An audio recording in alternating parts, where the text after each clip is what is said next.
চারিদিকে কড়া নিরাপত্তা, রাস্তায় রাস্তায় ইসরায়েলি সেনাদের ব্যারিকেড, তল্লাশির নামে চেক পয়েন্টগুলোতে চলেছে মুসল্লিদের হয়রানি।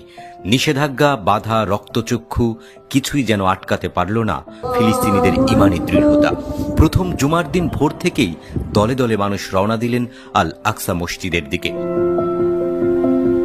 ইসরায়েলি নিষেধাজ্ঞা সত্ত্বেও প্রায় 90,000 মুসল্লি পবিত্র রমজানের প্রথম জুমার নামাজ আদায় করেছেন আল আকসা মসজিদে। কিন্তু এ সংখ্যা হতে পারত আরো কয়েক গুণ বেশি, কেননা হাজার হাজার ফিলিস্তিনিকে দখলদার সেনারা আটকে দিয়েছে জেরুজালেমের প্রবেশপথের চেক পয়েন্টগুলোতে।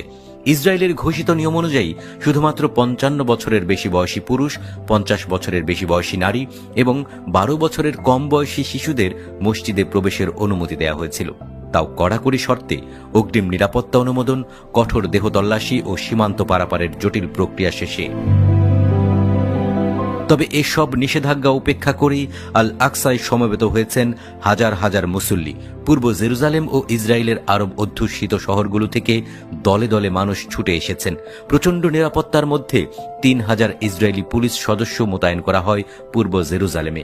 শহরের অলিগলি, মসজিদের প্রবেশপথ, এমনকি নামাজ শেষে মুসল্লিদের বের হওয়ার পথেও ছিল তাদের কড়া নজরদারি।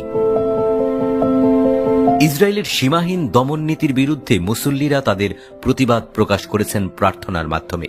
নামাজের পর তারা গাজা ও পশ্চিম তীরে ইসরায়েলি বাহিনীর হাতে নিহতদের জন্য গায়েবানা জানাজা আদায় করেন।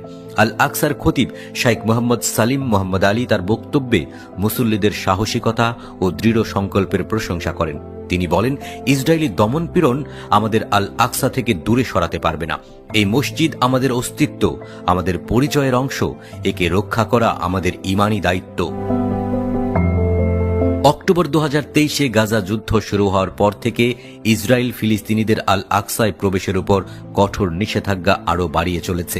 বিশেষজ্ঞরা বলছেন, এটা শুধু নিরাপত্তার অজুহাত নয়, বরং পূর্ব জেরুজালেমের ইসলামী পরিচয় মুছে ফেলার দীর্ঘমেয়াদী পরিকল্পনার অংশ। ফিলিস্তিনিরা মনে করেন, আল আকসাকে ধীরে ধীরে ইহুদি উপাসনালয়ে রূপান্তর করার চেষ্টা চলছে।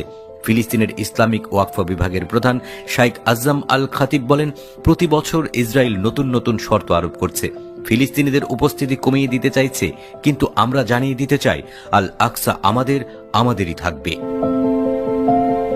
আল আকসা ইস্যু কেবল ফিলিস্তিনের নয়, এটি পুরো মুসলিম বিশ্বের আবেগের কেন্দ্রবিন্দু। কিন্তু প্রশ্ন হচ্ছে, ইসরায়েলের এই দখলদারিত্ব ও ধর্মীয় নিপীড়নের বিরুদ্ধে মুসলিম বিশ্ব